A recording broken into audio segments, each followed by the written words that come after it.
اور اللہ کا وعدہ سچا ہے، اللہ کا وعدہ حق ہے، میں اس کی نعمت بڑھا دیتا ہوں۔ اور میں نے دیکھا ہے اللہ نے اس کی نعمتوں کو بڑھا دیا ہے۔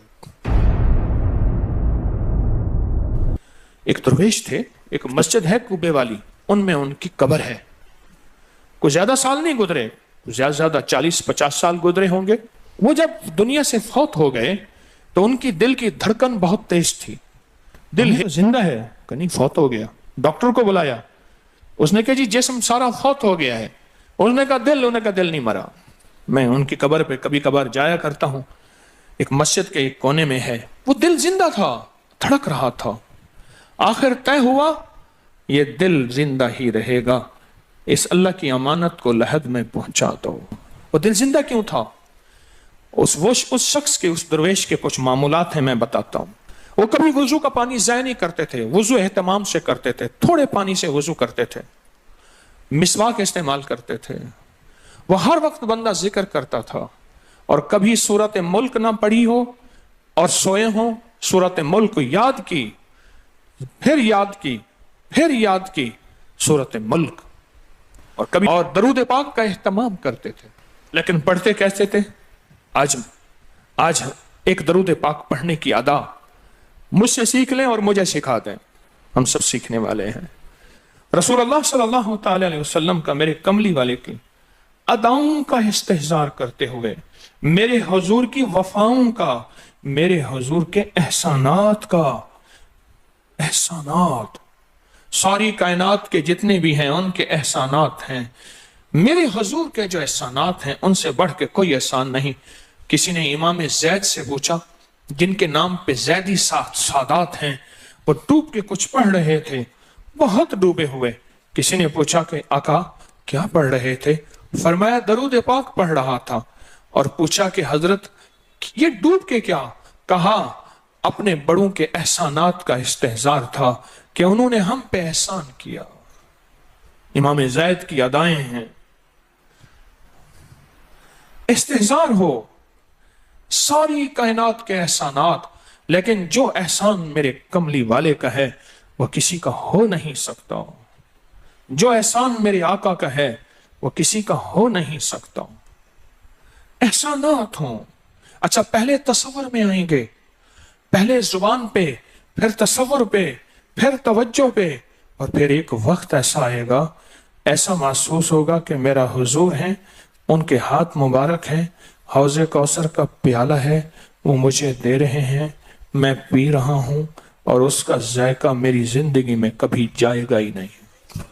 ایسا ہوتا ہے، جن کے ساتھ یہ بیتی ہے بات، ایسا ہوتا ہے، اور 100% ہوتا ہے، اور 100% ہوتا ہے، ایسا ہوتا ہے۔ مشق کرتے کرتے آپ اس مقام تک پہنچ جائیں گے، مشق کرتے کرتے اس مقام تک پہنچ جائیں گے، خود محسوس ہوگا اور جاگتی آنکھوں سے محسوس ہوگا۔ اور مشق کرنی ہے حضور کے احسانات کو سامنے رکھ کے۔ ایک تصویر تو درود پاک پڑھ لیا کریں زندگی میں، روز ایک، چاہے زندگی یعنی دن میں کسی وقت بھی صبح شام پڑھ لیں، بہتر ہے، ورنہ ایک تصویر ایسی جس میں حضور کے احسانات ہوں کہ یا رسول اللہ آپ کی برکت سے آج میری پیشانی سجدوں میں ہے، یا رسول اللہ آپ کی برکت سے آج میں آپ سے مانگنے والا، آپ کے رب سے مانگنے والا ہوں، اور اس کے غیر سے مانگنے والا نہیں ہوں۔ یا رسول اللہ آپ کی برکت سے میں قرآن کا حامل ہوں، سجدوں کا حامل ہوں، نماز کا حامل ہوں، اور آپ کی برکت سے یہ ملا مجھے نیکیاں، یہ عبادتیں، یہ سعادتیں، یہ راحتیں، یہ رحمتیں، یہ برکتیں، یہ خیریں ملی، یا رسول اللہ آپ کی برکت سے۔ ایک تصویر ایسی ہو جس میں میرے آقا کے احسانات کا سخت ترین تصور ہو، سخت ترین خیال ہو، اور سخت ترین استحضار۔ ایک تصویر ایسی ہو۔ اچھا، پہلے یہ تصور میں بات آئے گی، پھر تصور بڑھتا چلا جائے گا، پھر یہ تصور ترقی کی راہیں اختیار کرے گا، پھر یہ ترقی اور آگے بڑھے گی۔ بڑھتے بڑھتے ایک وقت ایسا آئے گا کہ احساس ہوگا کہ حضور سامنے تشریف فرما ہے اور میں آقا کے قدموں میں بیٹھا ہوں۔ آنکھوں سے، جاگتی آنکھوں سے جلوے نظر آئیں گے، جاگتی آنکھوں سے نقشے نظر آئیں گے، جاگتی آنکھوں سے دیدار مصطفیٰ نصیب ہو۔ کئی درویش تھے، کئیوں نے کہا ہمارے لاہور میں شادرہ ہے، وہاں ایک صاحب تھے، کسی درویش کے پاس گئے، اس نے کہا جی مجھے حضور کا دیدار کرا دے. فرمایا آنکھیں بند کر کی تو اس دم اس کی جھٹکے سے آنکھیں کھولی. کہا اللہ کی قسم میں نے حضور کا دیدار کر لیا. جاگتی آنکھوں سے آپ آج فیصلہ کریں، ایک تسبیح درود پاک کی پڑھیں، صبح شام پڑھیں، 12 تسبیحاں پڑھیں، 16 پڑھیں، 100 پڑھیں، 1000 پڑھیں، لاکھ پڑھیں روزانہ، لیکن ایک تسبیح ایسی ہو جس میں حضور کے احسانات، حضور کی شفقتیں امت پہ، حضور کی محبتیں امت پہ، میری کملی والے کی عطائیں، شفقتیں، مہربانیاں، کمالات، احسانات، اس کا تصور کرتے ہوئے پڑھیں. پہلے تصور نہیں جمے گا، پھر آہستہ آہستہ یہ تصور توجہ میں تبدیل ہوگا، تصور توجہ میں تبدیل ہوگا، پھر یہ توجہ دھیان بن جائے گا، پھر دھیان اعتقاد بن جائے گا، ایقان کہتے ہیں جسے، پھر ایقان یقین کی شکل اختیار کرے گا. جب یقین بنے گا نا، پھر ایسے اللہم صلی علی پڑھیں گے اور صلی علی کے سارے نقشے سامنے آ جائیں گے، صلی علی کے سارے نقشے سامنے آ جائیں گے، ساری کیفیتیں سامنے آ جائیں گے. ایسے لوگوں کو سنو جو فائدہ ہوتا ہے وہ طی الارض حاصل ہو جاتا ہے. ایسے لوگوں کو طی الارض حاصل ہو جاتا ہے. طی الارض یہ ہے کہ اللہ کے بعض اولیاء بندے ایسے ہیں، وہ پہلا قدم اٹھاتے ہیں تو دوسرا قدم 1400 میل کا ہوتا ہے. پہلا قدم کے بعد جب دوسرا قدم وہ 1400 میل کا. طی الارض کی آج میں نے آپ کو بنیاد بتا دی. وہ میرے آقا کی محبتیں اور میرے آقا کے احسانات اور میرے کملی والے کے احسانات کا تصور کر کے استحضار قلبی، استحضار لسانی، یہ پڑھ کے درود پاک پڑھیں. زبان سے درود پاک پڑھیں، قبول. بے دہانی سے پڑھیں، قبول.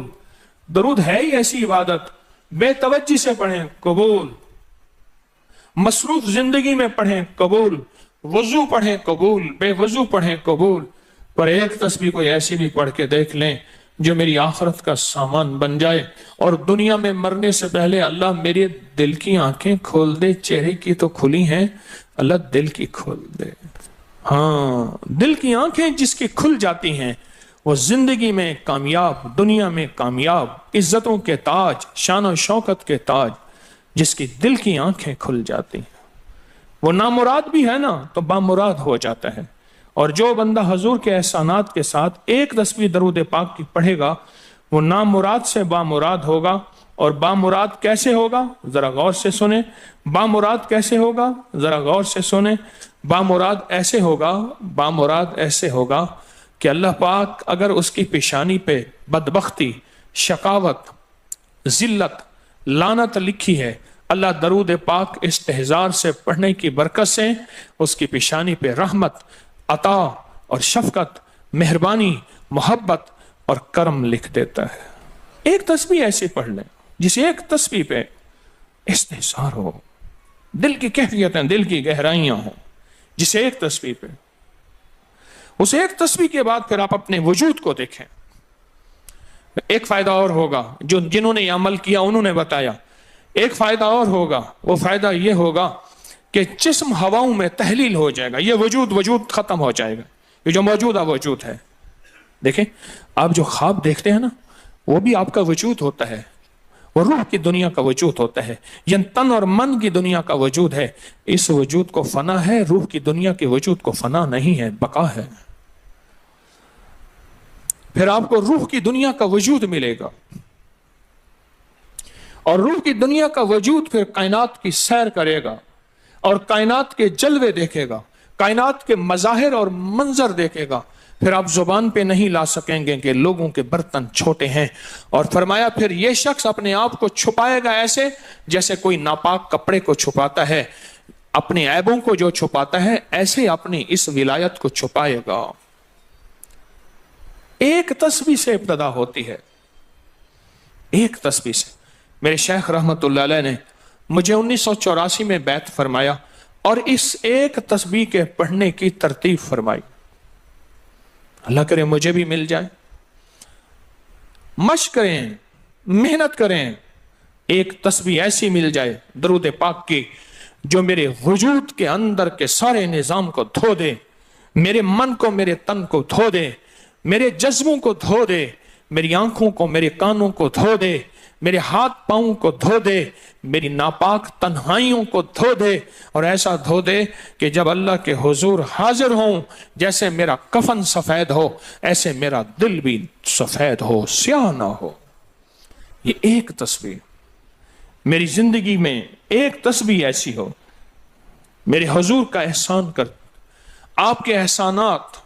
اللہم صلی علی محمد و آل محمد، اللہم صلی علی محمد کما تحب و ترضى له، اللہم صلی علی محمد بعدد کل داء و دواء وبارک وسلم.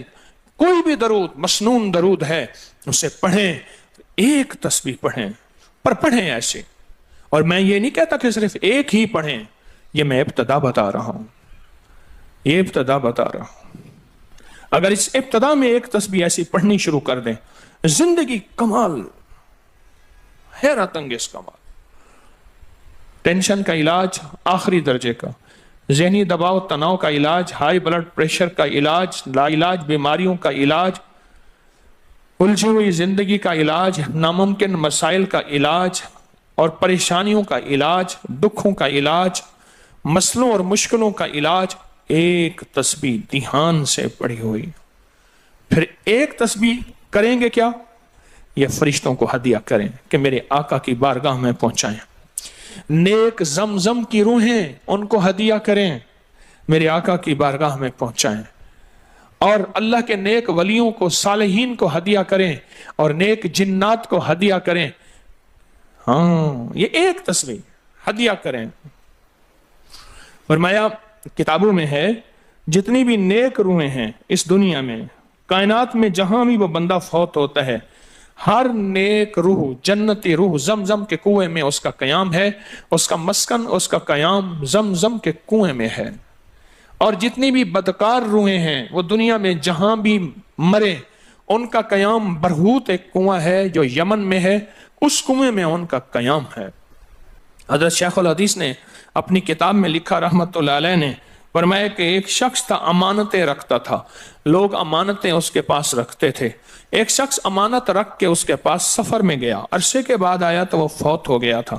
بیٹا امانت دینے سے انکاری تھا، پریشان ہوا، مکہ کے درویشوں کے پاس گیا کہ کیا کروں. فرمایا رات کے آخری پہر میں زمزم کے کنویں پہ جا اور آواز دے اس شخص کو جو امانتیں رکھتا تھا. تجھے پہلی آواز میں جواب دے گا اور تجھے بتائے گا کہ تیری امانت کہاں ہے.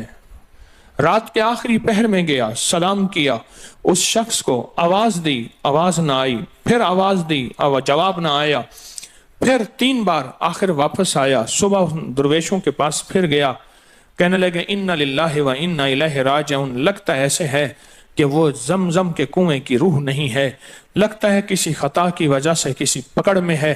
جاؤ یمن میں برہوت کے کنویں پہ، وہاں جا کے آواز دو. وہ پھر سفر کرتے ہوئے برہوت کے کنویں میں گیا، رات کے آخری پہر میں آواز دی تو پہلی آواز میں جواب ملا، تیری امانت موجود ہے اور وہ تیری امانت فلاں جگہ پڑی ہے، اس کو کھود کے نکال لے. اور پوچھا آپ یہاں کیسے؟ کہا کہ بس کوئی عمل ایسا ہو گیا تھا جس عمل کی وجہ سے میں اس وقت بدکار روحوں کے ساتھ ہوں. جتنے بھی نیک روحیں ہیں پوری کائنات میں، ازل سے لے کر ابد تک، آخری دم تک، آدم سے لے کر آخری دم تک، جتنی بھی نیک روحیں ہیں وہ ساری نیک روحیں، وہ ساری نیک روحیں زمزم میں رہتی ہیں. جو درود پاک پڑھیں، جو نفلی عبادات پڑھیں، جو تسبیحات پڑھیں، جو ذکر کریں، جو ہدیہ صدقہ کریں، وہ کیا کریں؟ سارے فرشتوں کو پہلے ہدیہ کر دیں، فرشتوں کو ہدیہ کر دیں. ان میں وہ فرشتے بھی موجود ہوں گے جو میرے حضور کے روزے پہ جائیں گے. صبح فجر کے بعد فرشتے جاتے ہیں، فرشتے فجر سے لے کر عصر تک فرشتے درود و سلام میرے حضور کے روزے پہ پڑھتے ہیں. پھر ڈیوٹیاں تبدیل ہوتی ہیں، پھر عصر سے لے کر فجر تک اور فرشتے آتے ہیں. اور یہاں تک روایات میں آتا ہے کہ جو آج فرشتوں کی ذمہ داری لگی ہے، خدمت لگی ہے، پھر وہ قیامت تک ان کی خدمت پھر نہیں آئے گی اور وہ پچھتاتے رہیں گے۔ اتنے فرشتے اللہ نے بنائے ہیں، جو بھی درود پاک پڑھیں اور اس کے علاوہ عبادات جتنی بھی کریں وہ ساری عبادات فرشتوں کو ہدیہ کریں، وہ ساری عبادات نیک روحوں کو ہدیہ کریں جو زمزم کے کنویں میں رہتی ہیں، اور ساری عبادات فرشتوں کو، روحوں کو اور جنات کو ہدیہ کریں، اور ان سے کہیں کہ اللہ سے دعا کریں اللہ میرے یہ کام بنا دے، پھر کام بنتے دیکھیں، پھر مسائل حل ہوتے دیکھیں، پھر ناکامیاں ختم ہوتے دیکھیں، پھر حالات کو انشاءاللہ سنورتا دیکھیں، سنورتا دیکھیں، سنورتا دیکھیں۔ بہت میں نے طاقتور وظیفہ، بہت طاقتور عمل اور بہت طاقتور ایک کنجی اور ایک راز دے دیا آپ کو۔ بہت عجب عمل ہے، بہت طاقتور اور بہت حیرت انگیز عمل ہے، جو میرا نہیں صدیوں سے آزمودہ ہے، صدیوں سے آزمودہ ہے۔ اللہ کے دوست اس کو کرتے چلے آئے ہیں، اور اللہ کے دوستوں کا آزمودہ عمل ہے بہت زیادہ، بہت زیادہ۔ پر ایک تسبیح ایسی ہو جو توجہ سے، جو احسانات کا تصور کر کے، جو میرے کملی والے کے احسانات کا تصور کر کے، تصور کر کے، تصور کر کے، احسانات کا تصور کر کے، کوئی ایک تسبیح ایسی ہو ڈوب کے، یا اللہ دنیا میں ایسی جگہ کوئی کہیں ہوتی، یا اللہ دنیا میں ایسی جگہ کوئی کہیں ہوتی، اکیلے بیٹھے رہتے یاد تیری دل نشیں ہوتی۔ کوئی ایسی جگہ ڈھونڈ لیں، نہیں ملتی کوئی ضروری نہیں اپنے دل کو تنہائیوں میں لے ہیں۔ وہ کیسے؟ دنیا کے مشغلوں میں ہم باخدا رہے، دنیا کے مشغلوں میں ہم باخدا رہے، سب کے ساتھ رہتے ہوئے سب سے جدا رہے، سب کے ساتھ رہتے ہوئے سب سے جدا رہے۔ کوئی لمحہ ایسا اپنے آپ کو تنہا کر لیں، کوئی لمحہ ایسا اپنے آپ کو فارغ کر لیں، کوئی لمحہ ایسا اپنے آپ کو تنہائی میں بٹھا کے نا ایک تسبیح درود پاک کی، اور تسبیح نہیں ہے یہ انگلیوں کے نشان تسبیحیں ہیں۔ یہ پھر تسبیح بھی جہاں گواہی دے گی وہاں قیامت کے دن یہ انگلیاں بھی گواہی دیں گی۔ پھر یہ تسبیح ہدیہ کریں، فرشتے ٹوٹ پڑتے ہیں اس درود پاک کے ہدیے پہ۔ کیوں؟ ان کی غذا ہی نور ہے، اور درود نور ہے، ان کی غذا ہی نور ہے اور درود نور ہے، ان کی غذا ہی یہی برکت ہے اور درود برکت ہے، ان کی غذا ہی خوشبو ہے اور درود خوشبو ہے، ان کی غذا بھی یہی ہے۔ ایک تسبیح ایسی ہو جس پہ آپ دیوانے ہو جائیں۔ یہاں تک کہ بعض مشاہدات میں یہاں تک کہتے ہیں، دیکھنے والے اہل نظر کہتے ہیں کہ ایک تسبیح جو دھیان والی پڑھی اور فرشتوں کو مسلسل ہدیہ کیا، روحوں کو ہدیہ کیا اور جنات کو ہدیہ کیا، تو کچھ ہی عرصے میں فرشتے جاگتی آنکھوں سے نظر آنا شروع ہو جاتے ہیں، اور روحیں خواب میں آ کے شکریہ ادا کرتی ہیں، اور جنات جاگتی آنکھوں سے، جنات دیکھیں اللہ نے جنات کو اوجھل کر دیا، پردے دے دیے، روحوں کے سامنے پردے دے دیے، فرشتوں کے سامنے پردے دے دیے۔ فرشتے ہیں، میری آنکھ نہیں دیکھ سکتی، ارواح کا نظام، روحوں کا نظام ہے، میری آنکھ نہیں دیکھ سکتی، جنات کا نظام ہے، میری آنکھ نہیں دیکھ سکتی۔ اللہ پاک پھر پردے ہٹا دیتے ہیں، رخ سے پردے ہٹے، رخ سے پردے ہٹے، طور جلنے لگا، میرے ساقی کا مجھ پہ کرم ہو گیا، میرے ساقی کا مجھ پہ کرم ہو گیا۔ یہ ایک تسبیح آج کا سبق ہے، کملی والے کی محبتوں کا سبق ہے، ایک تسبیح۔ درود پاک وہ عبادت ہے جس عبادت کے کرنے والا کبھی محروم نہیں رہتا، اس عبادت کو پڑھنے والا کبھی محروم نہیں رہتا۔ درود پاک وہ عبادت ہے، ہر عبادت کے لیے اخلاص کی ضرورت ہے، مخلص ہونا ضروری ہے ہر عبادت کے لیے، ہر عبادت کے لیے اخلاص اور مخلص ہونا ضروری ہے، لیکن درود وہ عبادت ہے جس کے لیے مخلص ہونا بھی ضروری نہیں۔ اگر کوئی بندہ دکھاوے کی نیت سے درود پڑھتا ہے تب بھی قبول ہے، قبول ہے، قبول۔